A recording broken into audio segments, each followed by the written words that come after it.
বিসমিল্লাহির রহমানির রহিম।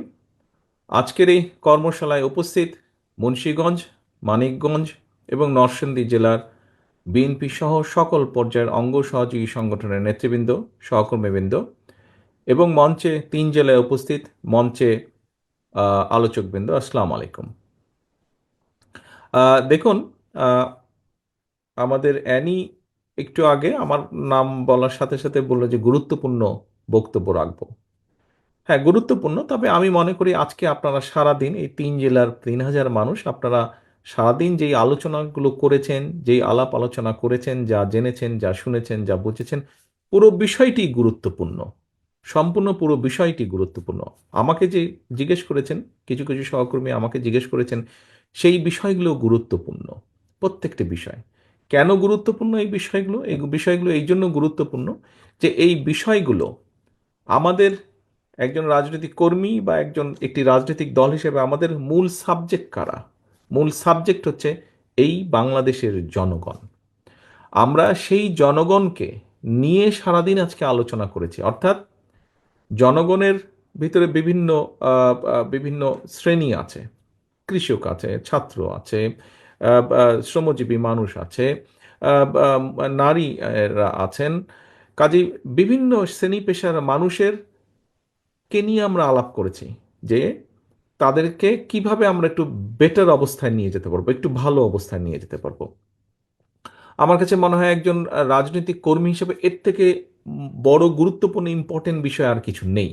অর্থাৎ আমি আমার মানুষের বেটারমেন্টের জন্য কিছু চিন্তা করছি। সহকর্মীবৃন্দ, এখন এই যে আহ, আপনারা যেই কথাগুলো আমাকে বলেছেন বা আমি আসার আগে আলোচকবৃন্দ যারা আছে তাদের সাথে বলেছেন, কেন বলেছেন? আপনাদের কিছু জিজ্ঞাসা থাকলে তাদের জিজ্ঞেস করেছেন, আমি আসার পরে আমাকে কেউ কেউ জিজ্ঞাসা করেছেন, নিজেরা আলোচনা করেছেন। কেন করেছেন এই সারাদিন এই কাজগুলো? কারণ ওই যে বললাম, গুরুত্বপূর্ণ। আপনারা যখন ফিরে যান, আপনাদের এলাকায় ফিরে যান, এই জিনিসগুলো কিন্তু মানুষও আপনাদের কাছে জানতে চায়। জানতে চায় না আপনাদের কাছে? বিভিন্ন বিষয়ে জানতে চায়। একজন শিক্ষক, উনি প্রশ্ন করেছেন ওনার সহকর্মীদের ব্যাপারে, অর্থাৎ শিক্ষার সাথে যারা জড়িত। একজন নারী উদ্যোক্তাদের ব্যাপারে জিজ্ঞেস করেছেন। নিশ্চয়ই তাকে জিজ্ঞেস করে, অন্য নারীরা, ছোট ছোট উদ্যোক্তা যারা আছে তারা জিজ্ঞেস করে, আচ্ছা তোমাদের দল সরকার গঠন করলে কি করবে আমাদের জন্য? কৃষক যে বা শিক্ষক যে জিজ্ঞেস করেছেন কি করবে আমাদের জন্য। অর্থাৎ আমাদের পুরা চিন্তা ভাবনা, উঠা বসা সব কিছু এই দেশের মানুষকে ঘিরে, এই দেশকে ঘিরে। আমাদের যারা চিকিৎসক, এখানে একজন চিকিৎসক, নারী চিকিৎসক জিজ্ঞেস করেছেন দেশের মানুষের স্বাস্থ্যের ব্যাপারে। অর্থাৎ দেশের মানুষের স্বাস্থ্য নিয়ে আমরা চিন্তিত। প্রিয় সহকর্মীবৃন্দ, এখানে আমাদের একজন জেলার সভাপতি বলেছেন যে এই আলোচনা যদি আমরা শুধু এই ঘরগুলো, এই প্যান্ডেল, এই ঘরের মধ্যে রেখে দেই তাহলে কোনো লাভ হবে না। কিন্তু আপনারা আজকে সারাদিন প্রায় 8-10 ঘন্টা সময় এখানে ব্যয় করেছেন, এই যে বসে থেকেছেন, শুনেছেন, বলছেন, এটাতে কিন্তু একটা এনার্জি লেগেছে। আপনারা এখানে এসেছেন, আসার সময় অর্থ খরচ হয়েছে, বাসে ট্রেনে যেভাবেই আসেন না কেন, রিক্সা সিএনজিতে আসেন না কেন, অর্থ খরচ হয়েছে। এই যে এত কিছু ব্যয় করলেন কেন?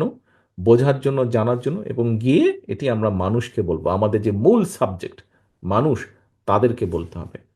প্রিয় সহকর্মীবৃন্দ, আমার মনে হয় একটি কথা বোধহয় আমরা এখানে বোধহয় আলোচনা করাটা ভালো। অনেকেই হয়তো বলতে পারেন যে আমরা এত কিছু বলছি, অনেক কিছু সুন্দর সুন্দর কথা বলছি, এগুলা কি শুধু আমরা রাজনীতির জন্যই বলছি নাকি? এগুলা কি আমরা বলার জন্যই বলছি কিনা? হতেও পারে, অনেকে মনে করতে পারে এত কথা, 1 থেকে 31 দফা, 31টা এত ভালো ভালো কথা, সবই কি আমরা করব নাকি? আমি দৃঢ়ভাবে বিশ্বাস করি, এই কারণেই আমি বিশ্বাস করি, দেখেন আজকে আপনারা এখানে যারা বসে আছেন, প্রত্যেকটা মানুষ অনেক অত্যাচার নির্যাতনের পরীক্ষা দিয়েই আজ এখানে এসে আপনারা উপস্থিত হয়েছেন। আপনারা উপস্থিত হয়েছেন। আপনারা বিভিন্নভাবে মানুষকে প্রতিনিধিত্ব করেই কিন্তু আজ এখানে উপস্থিত হয়েছেন। এই যে আপনি আসার পরে যে আপনাকে একটা কার্ড দেওয়া হয়েছে, যেটি আপনার গলায় ঝুলছে, এখানে আপনার নাম এবং নামের পাশে একটি পদ লেখা আছে। এই পদে আসতে কিন্তু আপনার অনেক সময় লেগেছে। এই পদে আসতে আপনাকে কষ্ট করতে হয়েছে, আপনাকে বিভিন্ন পরীক্ষা দিতে হয়েছে।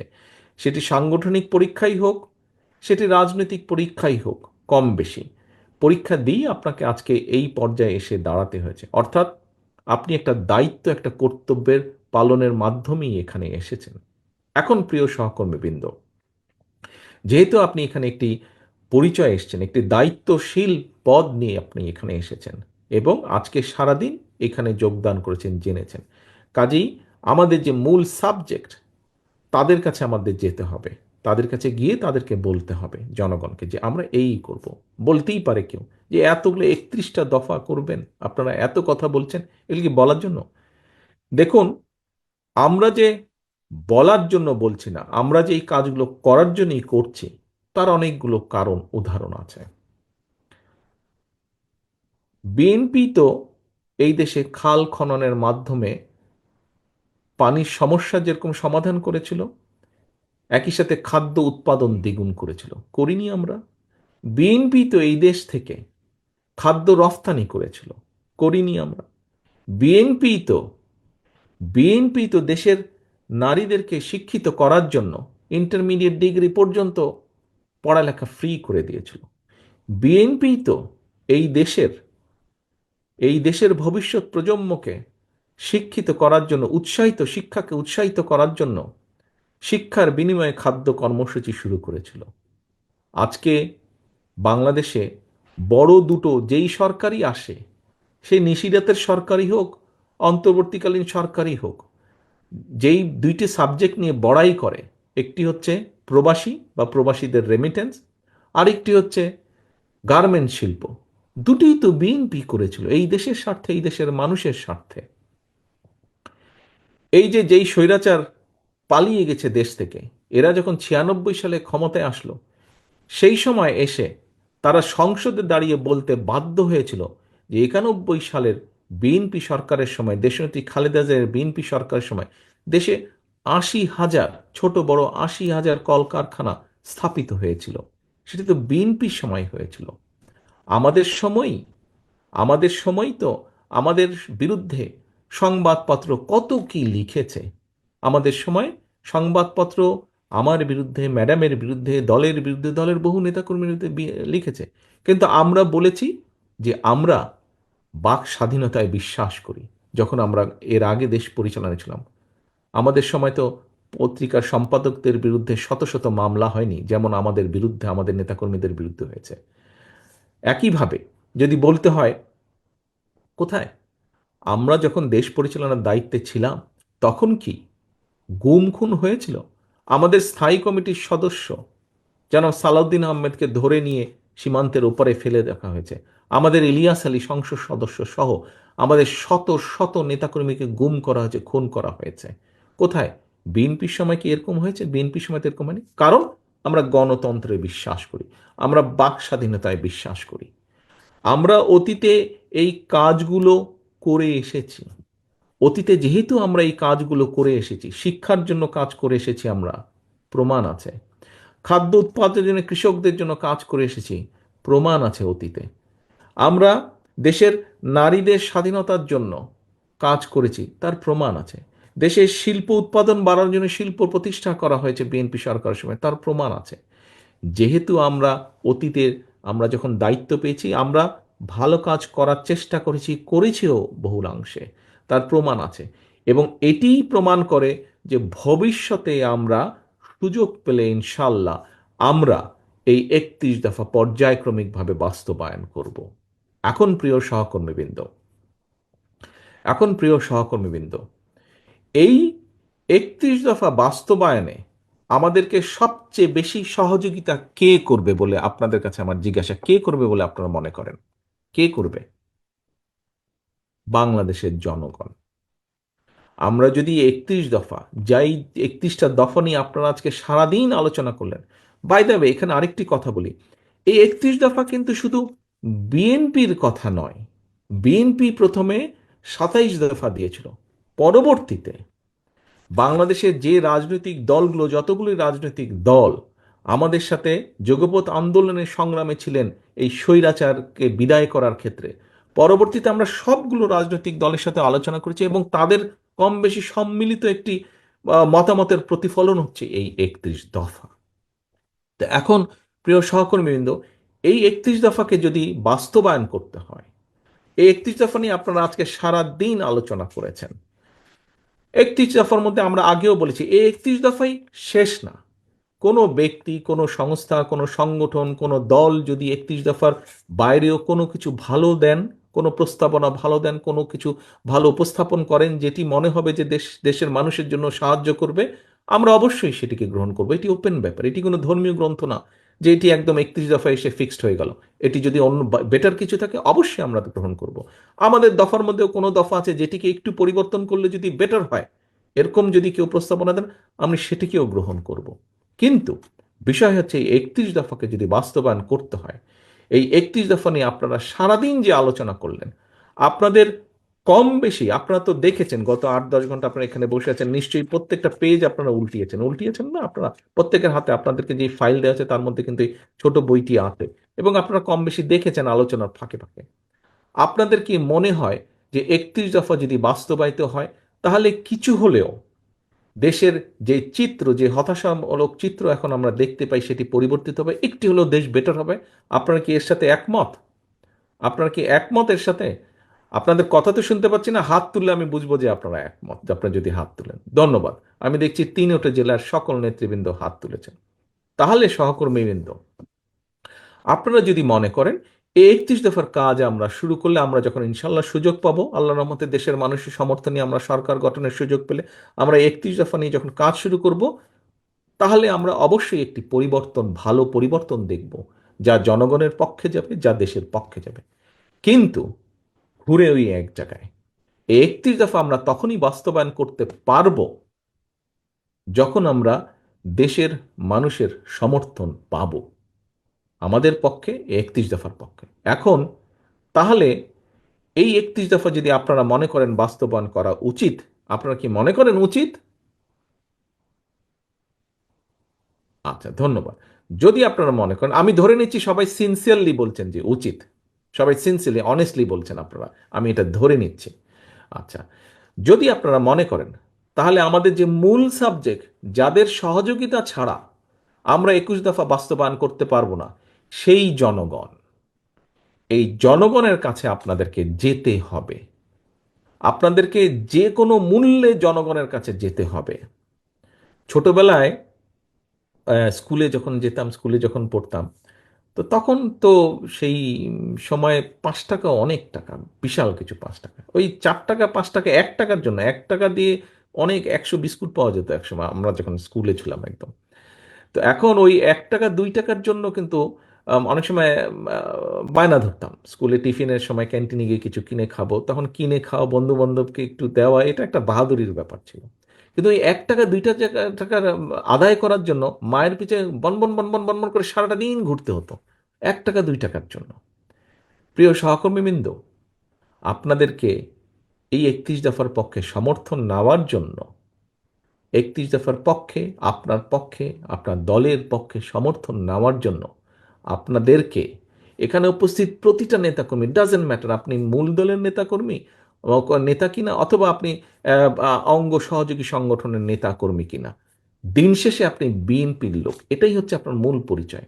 দিন শেষে আপনি বিএনপি লোক। আপনাকে কিন্তু সাধারণ মানুষ ছাত্রদল, যুবদল, স্বেচ্ছাসেবক, আইনজীবী ফোরাম, মহিলা দল এইভাবে চিনে না, এ বিএনপির লোক, এভাবেই চিনে মানুষ। দিন শেষে আপনাকে ওই জনগণের পিছে, মায়ের পিছে যেরকম 1 টাকা 2 টাকা যেন বনবন করে ঘুরতাম, আপনাকে জনগণের পিছে বনবন বনবন বনবন করে ঘুরতে হবে আপনাকে। এছাড়া কোনো উপায় নাই, এছাড়া কোনো উপায় নাই। আমি গতকাল একটি অনুষ্ঠানে বলেছিলাম যে আমাদেরকে যদি, গতকাল কি পরশুদিন যাই হোক, যে আমাদেরকে যদি এই নির্বাচনের পুল সেরা পার হতে হয়, তাহলে যেভাবেই হোক জনগণের পিছে আমাদেরকে থাকতে হবে, জনগণকে সাথে রাখতে হবে, জনগণের সাথে আমাদেরকে থাকতে হবে। সহকর্মীবৃন্দ, আপনারা পোড় খাওয়া রাজনীতিবিদ এক একজন এখানে উপস্থিত হয়েছেন। হতে পারেন আপনি গ্রামের, হতে পারেন আপনি ইউনিয়ন পর্যায়ের, হতে পারেন আপনি থানা পর্যায়ে, হতে পারেন আপনি জেলা পর্যায়ে, কিন্তু আপনি রাজনীতি করেই আজকে এখানে এসেছেন। এই যে পাসটা আপনি ঝুলিয়েছেন, এই অনুষ্ঠানে ঢোকার জন্য যে পাস দেওয়া হয়েছে, এই পাসটা অর্জন করতে আপনাকে অনেক কাঠখড় পোড়াতে হয়েছে। এখন আপনার এই অভিজ্ঞতা, আপনার এই জ্ঞান, আপনার এই সব কিছু আপনাকে ব্যয় করতে হবে জনগণের পেছনে। বারে বারে আমি একটি কথা বলেছি, প্রতিদিন আমি একটি কথা বলতে চাইছি, বোঝাতে চাইছি, সহকর্মীবৃন্দ, আপনার বিরুদ্ধে, আপনার দলের বিরুদ্ধে, সর্বোপরি এই দেশের বিরুদ্ধে ষড়যন্ত্র কিন্তু থেমে নেই। দুষ্ট লোকদের দুষ্টামি কিন্তু থেমে নেই। সেটি বাইরেই হোক, আমাদের বাইরেই হোক, সেটি আমাদের দলের ভেতরেই হোক, সেটি আমাদের দেশের ভেতরেই হোক, সেটি আমাদের দেশের বাইরেই হোক। কারণ এই দেশের অর্থ সম্পদ, এই দেশের প্রাকৃতিক সম্পদ অনেকে লোভ দৃষ্টিতে তাকিয়ে থাকে। এই দেশে যদি একটি বিশৃঙ্খলা লাগিয়ে রাখা যায়, তাহলে এইগুলো অনেকের জন্য, দেশের ভেতরেই হোক, দেশের বাইরেই হোক, এই দেশে যদি একটি দুর্বল, জনসমর্থনহীন সরকার, যারা জনগণকে রিপ্রেজেন্ট করে না, এরকম সরকারকে যদি ক্ষমতায় রাখা যায়, তাহলে এই দেশ থেকে অনেকে অনেক কিছু লুটে পুটে নিয়ে যেতে পারবে। বাট এই দেশে যদি জনগণের সমর্থিত, যারা জনগণের কথা বলবে, জনগণের কথা চিন্তা করবে, যারা দেশের কথা বলবে, দেশের কথা চিন্তা করবে, এরকম কেউ যদি দেশ পরিচালনার দায়িত্বে থাকে, তখন দেশের স্বার্থ, জনগণের স্বার্থ নিরাপদ থাকবে। তখন যারা শকুনের দৃষ্টি দিয়ে এই দিকে তাকিয়ে আছে, এই দেশের অর্থ সম্পদ, প্রাকৃতিক সম্পদের দিকে, তখন তারা 10 বার চিন্তা করবে। কাজেই প্রিয় সহকর্মীবৃন্দ, ষড়যন্ত্র যেহেতু থেমে নেই, আপনারা গণতন্ত্রের জন্য যুদ্ধ করেছেন, লড়াই করেছেন, সংগ্রাম করেছেন, হত্যার শিকার হয়েছেন, জেল জুলুমের শিকার হয়েছেন, গায়েবী মামলার শিকার হয়েছেন, দিনের পর দিন পালিয়ে থাকতে হয়েছে, জঙ্গলে থাকতে হয়েছে, ধান খেতে আপনাদেরকে থাকতে হয়েছে অত্যাচার নির্যাতনের কারণে। আপনারা সেই পরীক্ষা দিয়ে পার হয়ে এসেছেন। সামনে পরীক্ষা কিন্তু শেষ হয়ে যায়নি, সামনে পরীক্ষা আরও আছে। এটি এমন একটি যুদ্ধ, এটি জনগণের পক্ষের যুদ্ধ, এটি গণতন্ত্রের পক্ষের যুদ্ধ, এটি স্বাধীনতা সার্বভৌমত্বের পক্ষের যুদ্ধ। এই যুদ্ধে যদি জয়ী থাকতে হয়, অনবরত আমাদেরকে সংগ্রাম চালিয়ে যেতে হবে। আমাদের সংগ্রাম ছিল 5 তারিখের আগে পর্যন্ত, আমাদের সংগ্রাম ছিল স্বৈরাচারের পতন, স্বৈরাচারকে সরিয়ে দেওয়া, স্বৈরাচারকে ফেলে দেওয়া। আলহামদুলিল্লাহ, আল্লাহর রহমতে বাংলাদেশের মানুষের সমর্থনে, বাংলাদেশের মানুষের দল মত নির্বিশেষে, শ্রেণী পেশা নির্বিশেষে, সকল মানুষের অংশগ্রহণের মাধ্যমে আমরা সক্ষম হয়েছে, এই দেশের মানুষ সক্ষম হয়েছে খেদিয়ে দিতে, বিদায় করে দিতে। পালিয়ে যেতে বাধ্য করেছে দেশের মানুষ স্বৈরাচারকে। এখন সংগ্রাম, দেশের স্বাধীনতা রক্ষার সংগ্রাম, সার্বভৌমত্ব রক্ষার সংগ্রাম, একই সাথে দেশ গড়ার সংগ্রাম শুরু হয়েছে। এই দেশের মানুষের রাজনৈতিক অধিকার, রাজনৈতিকভাবে দেশের মানুষকে অধিকার ফিরিয়ে দেওয়া, একই সাথে একই সাথে এই দেশের মানুষের অর্থনৈতিক ভিত্তিকে মজবুত করার যে সংগ্রাম, সেই সংগ্রাম শুরু হয়েছে। এবং এই সংগ্রামকে নেতৃত্ব দিতে পারবেন একমাত্র আপনারা, অর্থাৎ বিএনপি নেতৃত্ব দিতে পারবে। কারণ এই দেশে বহুদলীয় গণতন্ত্র বলতে যা বুঝায়, গণতন্ত্র বলতে যা বোঝায়, সংসদীয় গণতন্ত্র বলতে যা বোঝায়, নারীদের অধিকার বলতে যা বোঝায়, মানুষের অধিকার বলতে যা বোঝায়, এক বাক্যে অতীত ঘাটলে দেখা যায় বিএনপি সবসময় সেটিকে নিশ্চিত করার সর্বোচ্চ চেষ্টা করেছে। কাজেই প্রিয় সহকর্মীবৃন্দ, মানুষ, দেশ আপনাদের দিকে তাকিয়ে আছে। আপনাদেরকে শুধু এই আজকে সারাদিন এখানে আসলেন, তারপরে চলে গেলেন, ভুলে গেলেন, আপনি শেষ হয়ে গেলেন। দয়া করে এই কাজটি করবেন না। আপনার কাঁধে অনেক দায়িত্ব, কর্তব্য। আপনি বাংলাদেশ জাতীয়তাবাদী দলের একজন নেতা, একজন কর্মী। আপনার কাঁধে অনেক দায়িত্ব। আপনি সেই দলের কর্মী, যেই দলের নেতা এই দেশের স্বাধীনতার ডাক দিয়ে শুধু ঘরে বসে থাকেননি, যুদ্ধ করেছেন। যেই দেশের, আপনি সেই দলের নেতা, তার কর্মী আপনি, যেই মানুষটি যখন দায়িত্ব পেয়েছেন, কোদাল হাতে খাল খননের মাধ্যমে এই দেশের উন্নয়নকে সামনের দিকে এগিয়ে নিয়ে গেছেন, দেশের উৎপাদনকে বৃদ্ধি করেছেন, আপনি সেই দলের কর্মী। আপনি সেই দলের কর্মী। আপনার নেত্রী সেই, যে শত বাধা বিপত্তি অতিক্রম করে, শত নির্যাতনের মুখেও, জেল জুলুম অত্যাচারের মুখেও যে আপোষ করেনি, সেই আপোষী নেত্রীর কর্মী আপনি। কাজেই আপনাকে সেভাবে নিজেকে প্রস্তুত করতে হবে। আপনাকে নিজেকে প্রস্তুত করতে হবে। নিজেকে এমন কোনো কাজ করা থেকে বিরত থাকতে হবে যেখানে আপনি নিজেকে হালকা করে ফেলবেন, ছোট করে ফেলবেন, মূল্যহীন করে ফেলবেন। আপনি একজন মূল্যবান মানুষ, কারণ আপনি বিএনপির নেতা। প্রিয় সহকর্মীবৃন্দ, আসুন, আজকে আমরা 31 দফা নিয়ে আলোচনা করেছি, জেনেছি, বুঝেছি। এটি আমাদেরকে মানুষের কাছে নিয়ে যেতে হবে, মানুষকে বোঝাতে হবে। একই সাথে আমাদেরকে এখন প্রস্তুত হতে হবে, প্রত্যেককে নিজেকে প্রস্তুত করতে হবে এই 31 দফা বাস্তবায়নের জন্য। 31 দফা বাস্তবায়নের জন্য। আজ আপনি ওখানে বসে আছেন, আমি এখানে বসে আছি, আমরা এই দুনিয়াতে আছি, এই দেশে আছি। দুদিন পরে তো আমরা থাকবো না। কে থাকবে? আমাদের ভবিষ্যৎ প্রজন্ম থাকবে, আমাদের সন্তানেরা থাকবে। গার্জিয়ান হিসাবে আপনার দায়িত্ব আপনার ভবিষ্যৎ প্রজন্ম, আপনার সন্তানের জন্য। আপনার সন্তান বলতে শুধু নিজের সন্তান বোঝাচ্ছি না, আপনার সন্তান বলতে আপনার সন্তানের বয়সী বাংলাদেশের সকল ভবিষ্যৎ প্রজন্মকে বোঝাচ্ছি। তাদের জন্য একটি নিরাপদ, রাজনৈতিকভাবে, অর্থনৈতিকভাবে একটি নিরাপদ বাংলাদেশ গড়ে তুলতে হবে। আপনাদেরকে, আমাদের সকলকে গড়ে তুলতে হবে। আসুন আমরা নিজেদেরকে তার জন্য প্রস্তুত করি।